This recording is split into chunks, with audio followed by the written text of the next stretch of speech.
नमस्कार। आज बात करते हैं भारत की हायर एजुकेशन में हुए एक बहुत बड़े बदलाव की। ये एक ऐसा बदलाव है जो हर स्टूडेंट के अधिकारों पर सीधा असर डालता है। जी हाँ, ये है यूजीसी का नया रेगुलेशन, जो कैंपस में बराबरी और सुरक्षा को एक नई परिभाषा देने वाला है। तो चलिए समझते हैं कि ये आखिर है क्या और इतना जरूरी क्यों है। लेकिन इससे पहले कि हम आगे बढ़ें, एक सवाल पर सोचना बहुत जरूरी है। क्या हमारे कॉलेज और यूनिवर्सिटीज वाकई भेदभाव से पूरी तरह आजाद हैं? ये सवाल ही असल में उस जड़ तक ले जाता है जिसकी वजह से एक नए और सख्त कानून की जरूरत पड़ी। तो सवाल उठता है कि आखिर इस नए नियम की जरूरत पड़ी ही क्यों? इसे समझने के लिए हमें कैंपस की उस सच्चाई को देखना होगा जिसका सामना कई स्टूडेंट्स को करना पड़ता है। देखिए, कैंपस का माहौल ना कई छात्रों के लिए मुश्किलों से भरा रहा है। रैगिंग, जाति और धर्म के नाम पर भेदभाव, और फिर इन सब का नतीजा लगातार बढ़ता हुआ मेंटल स्ट्रेस। ये सिर्फ कुछ शब्द नहीं है, बल्कि ये वो गंभीर मुद्दे हैं जिन्हें हल करने के लिए एक मजबूत कानूनी ढांचे की बहुत ज्यादा जरूरत थी। और बस इसी जरूरत को पूरा करने के लिए यूनिवर्सिटी ग्रांट्स कमीशन यानी यूजीसी एक बहुत ही निर्णायक कदम लेकर आया है। तो हुआ ये कि 13 जनवरी 2024 को यूजीसी ने इस नए नियम को लागू कर दिया। इसका ऑफिशियल नाम है हायर एजुकेशन इंस्टीट्यूशंस में इक्विटी को बढ़ावा देने के नियम, जिसका सीधा सा मतलब है सबके लिए बराबरी। और हाँ, ये नियम भारत के सभी विश्वविद्यालयों और कॉलेजों पर लागू होता है। तो ये यूजीसी आखिर है क्या चीज? देखिए, यूजीसी मतलब यूनिवर्सिटी ग्रांट्स कमीशन भारत में हायर एजुकेशन को रेगुलेट करने वाली सबसे बड़ी संस्था है। 1956 में बनी ये बॉडी सेंट्रल एजुकेशन मिनिस्ट्री के अंडर काम करती है। इसका काम सिर्फ यूनिवर्सिटीज को मान्यता और फंड्स देना ही नहीं है, बल्कि शिक्षा की क्वालिटी के लिए स्टैंडर्ड सेट करना भी है। और सबसे जरूरी बात, ये शिक्षा से जुड़े नए नियम बनाती है।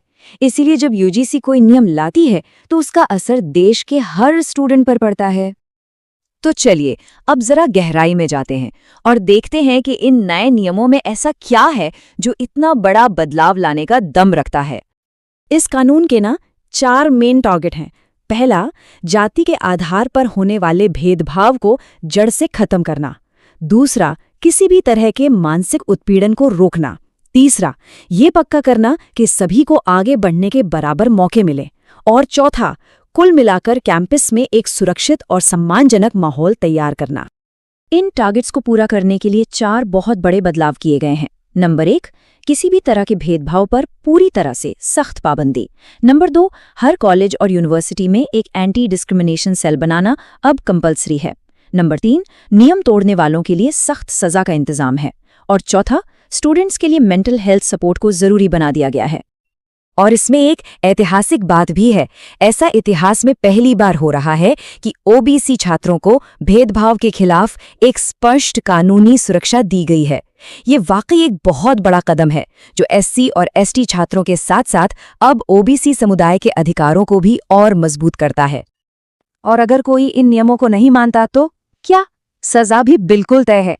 भेदभाव का दोषी पाए जाने पर किसी व्यक्ति या संस्थान के स्टाफ पर जुर्माना लग सकता है, उन्हें सस्पेंड किया जा सकता है या फिर नौकरी से भी निकाला जा सकता है।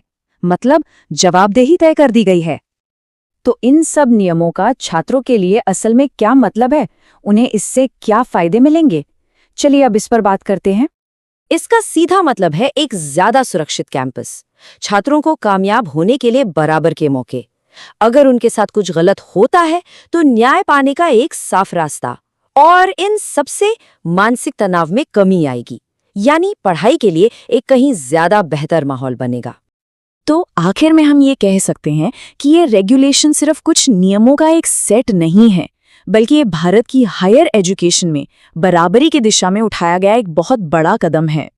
यूनिवर्सिटी ग्रांट्स कमीशन के अपने शब्दों में ही इस कानून का पूरा सार छिपा है। ये कानून शिक्षा को भेदभाव मुक्त और छात्र केंद्रित बनाएगा।